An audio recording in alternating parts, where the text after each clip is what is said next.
Well, the chapel program began in with the first day of school. It was built into that tradition was built into the school. The way that it worked was mostly as a just quiet time, a brief, very brief quiet time. So the girls would line up and they would sing going into chapel, and then they'd have a very brief service, and there was virtually no reflective time in there. Well, it was all reflective time, but there was no reflection. There were not many words at all. They'd say a prayer or two. Maybe sometimes someone would give a very brief talk, but very, very brief. Nothing as formal as we do. Nothing, I don't think, anywhere near as formal or as full as what we do now.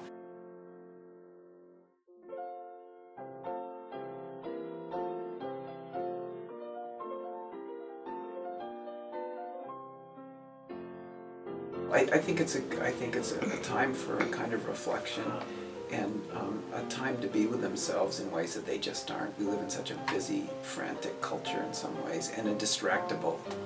They live such distractible and distracted lives that they need times when they are just by themselves and with their own thoughts. And even if they're not listening, the fact that they can just sit quietly with themselves, I think, is a very good thing.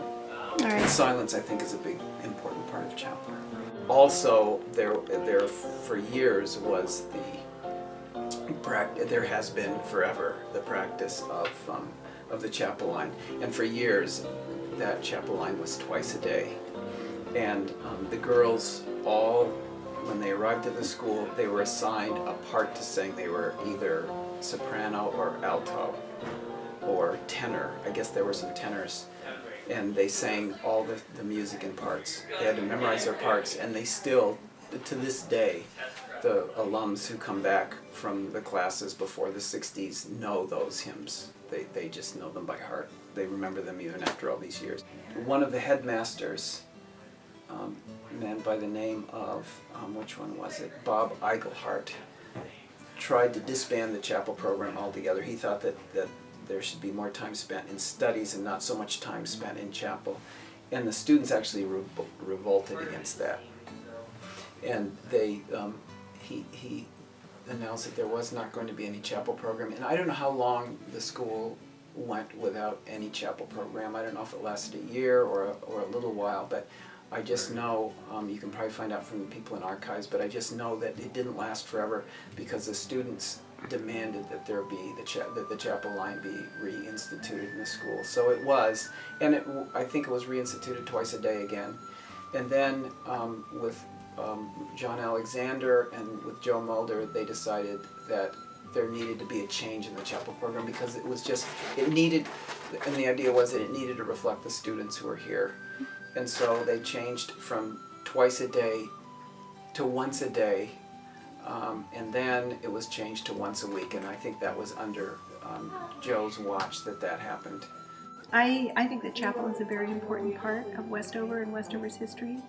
In the early days, we had chapel twice a day.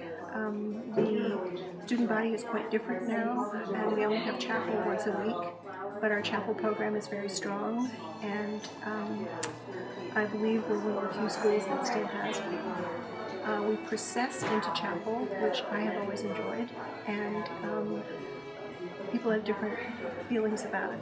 But chapel brings the whole school together, faculty and students. We have student speakers, we have faculty speakers, we have speakers from outside. Often they are chapel talks, not sermons, because the chapel is not as religious a place as it used to be. It's just, sort of a part of Westover's blood.